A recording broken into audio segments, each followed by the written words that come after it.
Yang membatalkan puasa ada 9. Ada fikih praktis itu di depan, mungkin ada yang jaga. Ada 9 hal yang membatalkan puasa dan 9 orang yang boleh berbuka puasa. Kalau anda tergolong orang yang 9, nggak wajib puasa. Nanti ada setelah ini 9 hal yang membatalkan puasa. Yang pertama adalah mudah dihafal, nanti langsung cara yang menghafal pun sudah saya tata. Yang membatalkan puasa adalah yang pertama, memasukkan sesuatu ke salah satu lubang yang 5. Memasukkan sesuatu ke salah satu lubang 5, lubang mulut, lubang hidung, lubang telinga, lubang buang air kecil, lubang buang air besar. 5. 1, 2, 3, 4, 5. Baik, kita rinci satu demi satu. Memasukkan sesuatu, nanti ibu kesini semua, ibu jangan kedip, tidak usah noleh juga kesini. Ini kedip sedikit tidak paham nanti. Bapak jangan kedip, ibu tidak usah tanya sebelahnya, tanya saya nanti. Kalau ibu tanya sebelahnya tambah nggak ngerti, percaya. Ibu tidak usah tanya sebelahnya, ibu tanya ke sini. Masih ada yang bercerita di mana? Di sana tuh ada yang cerita. Ini fikih praktis, ibu jangan kelewatan sedikit pun. Nah, yang maksud membatalkan masukkan ke lubang mulut, lubang hidung, lubang telinga, lubang buang air kecil, lubang buang air besar, ini saya rinci. Yang dimaksud memasukkan ke lubang mulut adalah nelennya. Makanya jangan kedip dulu, nanti salah ya. Nelennya. Maka selagi anda tidak nelen, maka tidak batalkan puasa. Misalnya di satu pagi anda melihat es krimnya anak-anak kok lebih, lah ini sayang, es krimnya lebih, langsung dimasukkan ke mulut, batal enggak? Enggak batal, asalkan jangan ditelan. Jangan ditelan, awas jangan. Enggak ada yang berbeda, tanya ulama manapun sama, enggak ada. Enggak batal, asalkan jangan di permen masukkan, permen batal enggak? Enggak batal, asalkan jangan ditelan. Sudah selesai. Sebab yang membatalkan nelennya. Tapi makruh, iseng banget ya, tambah sakit hati es krim masukkan mulut siang hari bulan Ramadan. Tapi kita harus paham yang membatalkan nelen. Makanya kenapa Buya ngomong jangan kedip. Kalau ibu kedip atau ibu noleh ke sebelah, habis itu pulang, oh yang membatalkan nelennya saja ya. Iya, bener kan? Paham? Jelas. Pulang ke rumah, ditanya sama anaknya, mama nelen ludah gimana ma?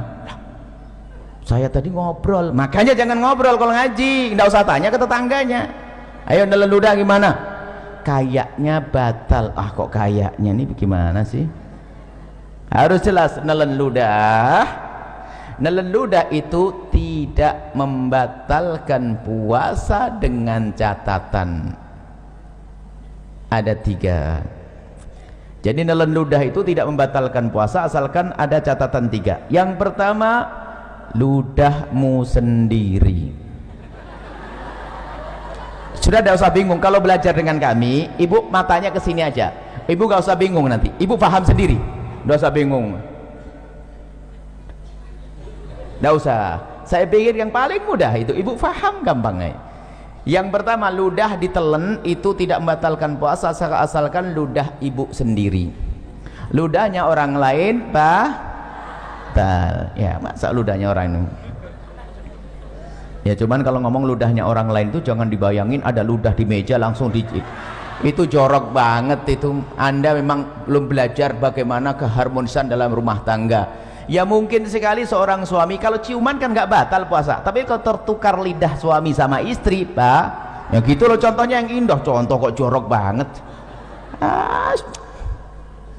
Rumah tangga model apa itu? Jadi kan tertukar ludah, batal tidak? Batal karena bukan ludahnya sendiri. Jadi kalau ludah orang lain batal. Yang kedua, ludah ditelan tidak membatalkan puasa asalkan ludah masih ada di dalam mulutnya. Tapi kalau ludah itu ibu iseng mulai pagi sampai siang dikumpulkan di gelas, sampai dapat setengah gelas, masya Allah, taruh di kulkas dingin. Setelah itu ibu minum di siang hari, batal enggak? Batal karena sudah keluar dari mulut. Kalau sampai enggak paham omongan yang begini, masuk SLB, dibuat yang gampang begini. Makanya jangan noleh-noleh, sudah saya bikin yang paling gampang. Yang ketiga, ludah itu ditelan tidak membatalkan puasa asalkan ludahnya masih asli, belum bercampur dengan yang lainnya. belum campur sama permen, belum campur sama kopi, belum campur sama es krim. Jelas? Baik, kalau saya punya ludah begini saya telan, tidak batal puasa saya karena ludah masih ada di mulut saya, ludah belum bercampur dengan sesuatu, dan ludah saya sendiri. Selesai? Baik, sudah jelas yang pertama, nggak usah bingung. Berarti kalau ditanya anaknya, ludah batal enggak Mi? Jelas tidak, asalkan begini. Sebab ada orang ditanya, Ustadz, nelan ludah batal enggak? Kayaknya enggak. Kayaknya enggak. Ini fikih apa itu? Nelan enggak salah itu? Kayaknya enggak. Enggak ada, harus tidak. Begitu, selesai.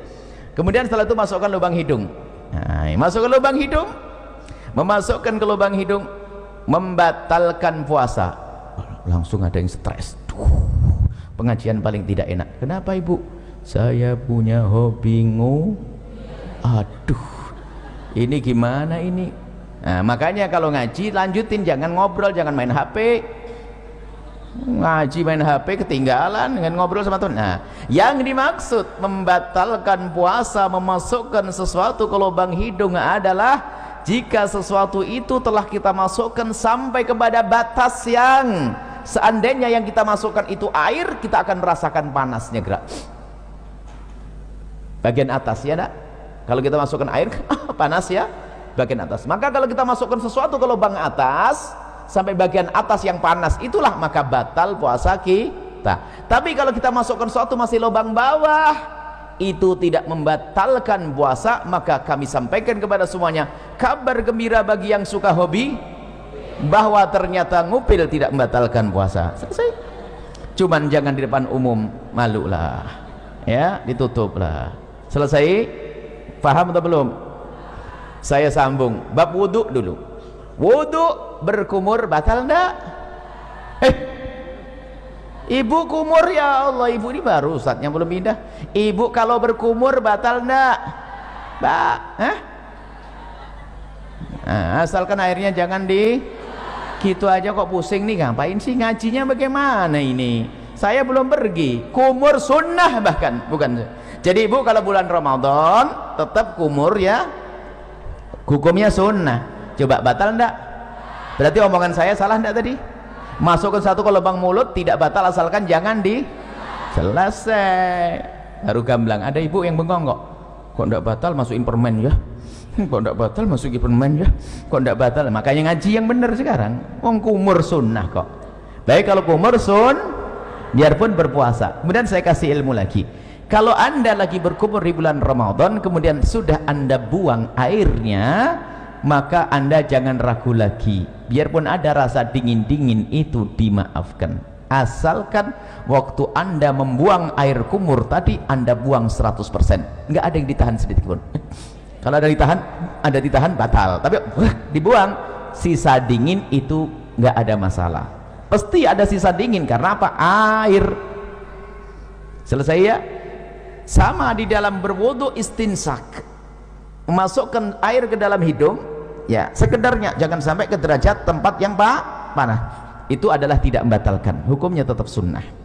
Baik, kalau masukkan untuk kumur sunnah, tapi masukkan es krim makruh, tapi sama-sama tidak batal puasa. Masukkan es krim makruh, asalkan jangan ditelan, tidak batal. Masukkan kumur air wudu sunnah. Baik, apa perbedaannya dua-duanya? Kesamaannya sama-sama tidak batal, perbedaannya kalau kecelakaan. Jadi begini ibu, kalau ibu lagi berkumur wudu, tak taunya ada petir jeder begitu kok ketelen, itu rezeki, nggak batal. Karena apa? Ibu menjalankan perintah lalu ketelen. Diperintahkan, sunnah itu kan diperintahkan, paham ya? Tapi masukkan es krim diperintahkan enggak? Nah, berbeda kalau ibu lagi main-main rapkan ilmu, kata Buya nggak batal masukkan es krim. Baru masukkan es krim, nginjak kucing digigit, ketelen, batal. Main-main, ngapain es krim masukin mulut? Jelas ya? Baik, ini yang pertama, masukkan mulut, lubang hidung, selesai. Masukkan suatu ke lubang telinga. Lubang telinga bagian mana sih? Lubang telinga itu bagian dalam. Bagian dalam bagaimana? Bagian dalam lubang telinga itu yang batal kalau kita masukkan sesuatu ke lubang tersebut. Lubang dalam adalah lubang yang tidak bisa dijangkau oleh jari kelingking ini. Tapi kalau masih kelingking begini, ini luar. Kalau anda begini kan gatal, anda korek dengan jemari kelingking, tidak batal. Tapi kalau pakai korok kuping masuk ke dalam, batal. Selesai. Ini dalam madhab kita Imam Asy-Syafi'i radhiyallahu ta'ala anhu. Baik, selesai. Lubang depan, lubang belakang. Mohon maaf, ini majelis mulia, agar tidak dirubah menjadi majelis guyonan. Kami himbau kepada para asatidz sekalipun, kalau masuk wilayah-wilayah seperti ini harus waspada. Sebab kalau majelis dijadikan majelis guyonan, akan dicabut berkahnya majelis. Memasukkan suatu ke lubang depan, misalnya seorang laki-laki, mohon maaf, lubang kemaluannya ditetesin air, batal. Atau seorang ibu pakai obat, dimasukkan obat ke dalamnya, obat anti keputihan segala macam, batal. Atau mohon maaf nih, seorang wanita di saat hendak mensucikan diri dari bekas buang air kecil, maka wahai para wanita, hendaknya cukup digosok dengan perut jemari ini. Kalau digosok dengan perut jemari ini sekuat apapun, maka ini masih bagian luar dan tidak batal. Tapi kalau mohon maaf, kalau jemari yang dibelokkan begini masuk ke wilayah dalam, batal puasanya. Maka Allah sudah maha tahu cara mensucikan, cukup dengan perut jemari, tidak usah kena ragu-ragu. Ini biasanya santri yang setengah ngajinya itu ragu-ragu, kena was-was, pengen dimasukkan ke dalam, batal puasanya dan bikin penyakit kotor. Cukup dengan perut jemari, sekuat apapun ini bagian luar, asalkan dengan perut jemari, dibersihkan dengan perut jemari, itu bagian luar, tidak batal puasanya. Jangan sampai gara-gara dengar omongan saya nanti pada nggak bersih diri dari buang air kecil, kacau nanti. Bersihkan dengan perut jemari, selesai. Kemudian untuk lubang belakang sama, bersihkan dengan perut jemari. Kalau ada dibelokkan begini, batal, dimasukkan dengan perut, dengan jemarinya. Selesai, itu yang pertama. Yang kedua, yang membatalkan puasa adalah muntah dengan sengaja. Muntah dengan sengaja. Kalau orang muntah tidak sengaja nggak batal. Hamil muda muntah, naik kendaraan mabuk muntah, tiba-tiba masak sesuatu bau muntah, nggak apa-apa, nggak batal. Yang membatalkan muntah dengan sengaja, digorok perutnya, muntah, atau mencari bau yang paling nggak enak biar keluar, biar muntah.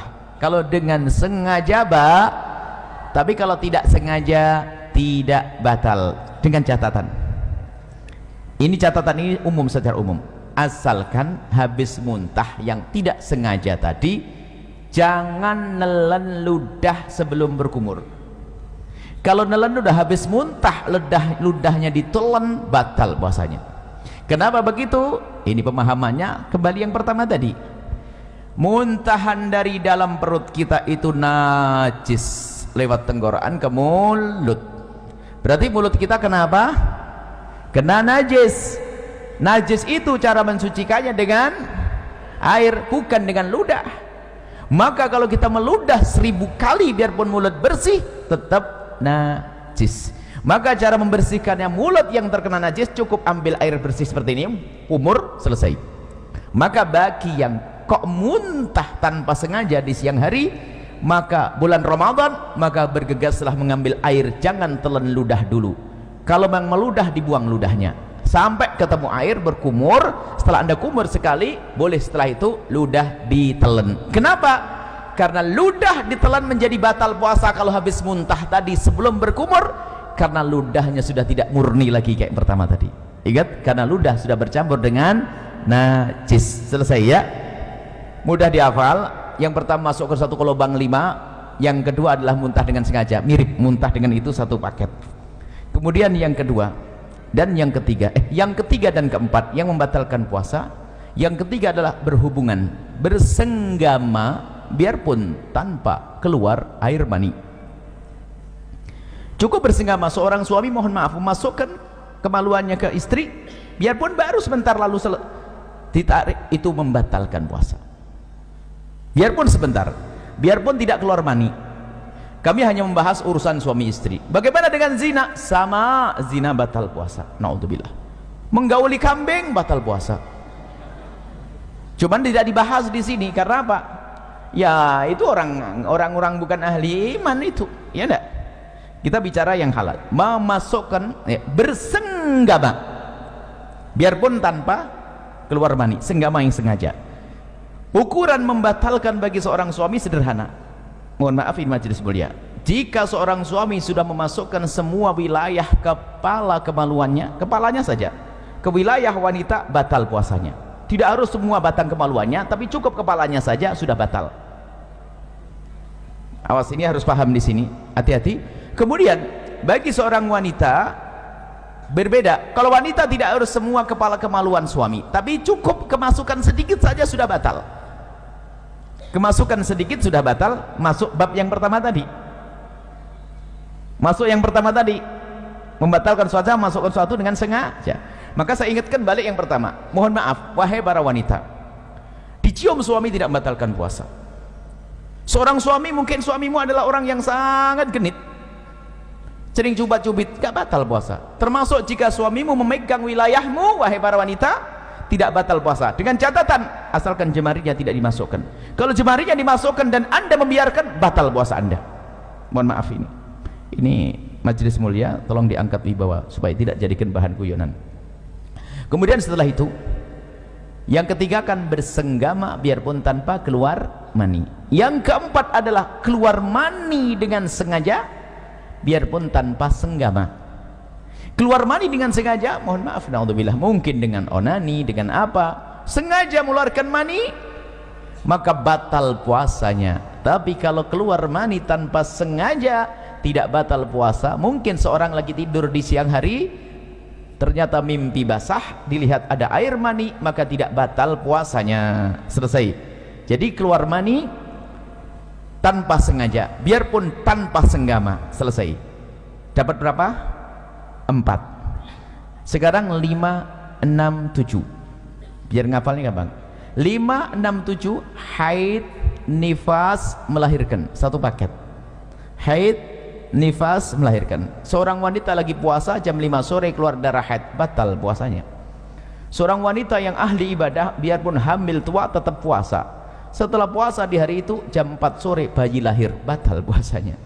Melah ya nih. Yang pertama adalah haid, yang keempat 5 haid, 6 nifas, 5 melahirkan. Hafalannya harus jelas ini ya.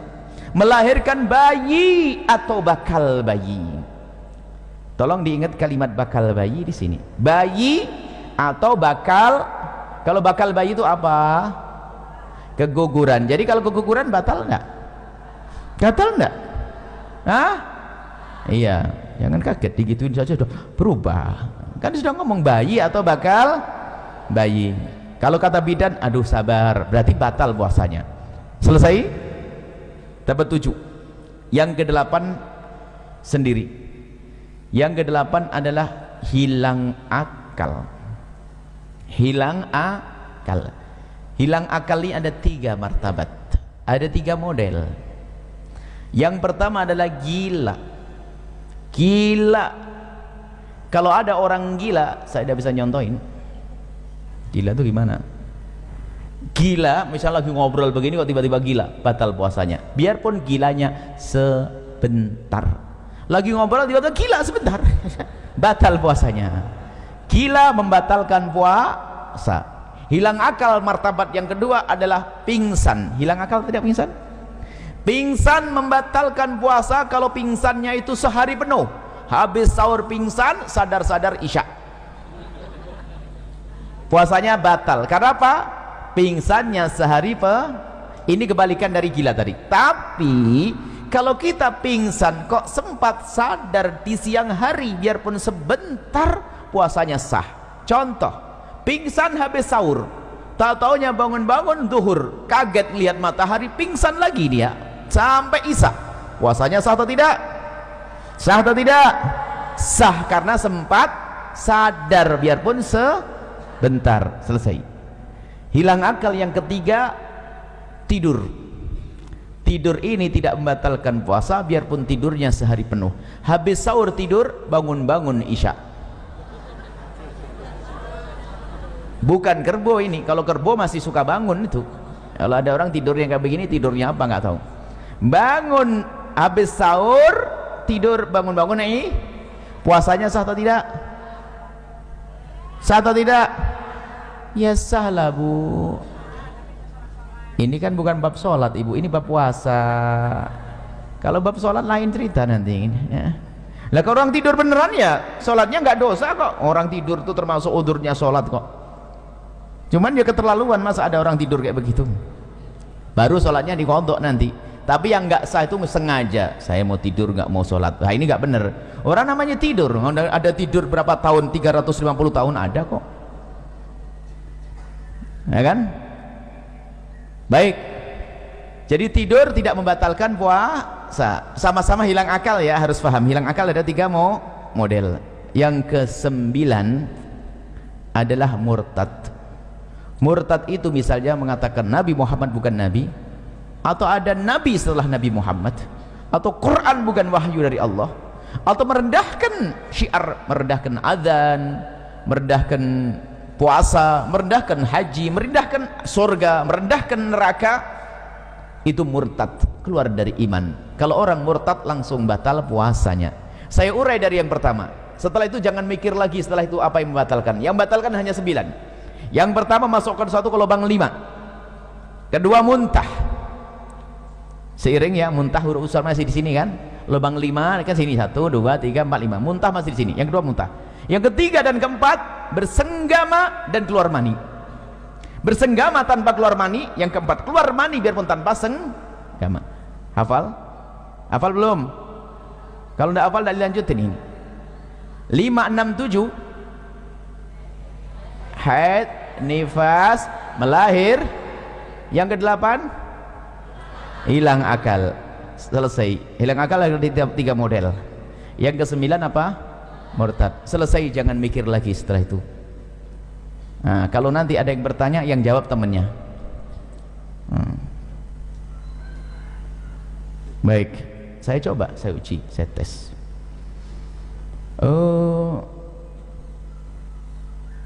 Pernah sakit mata?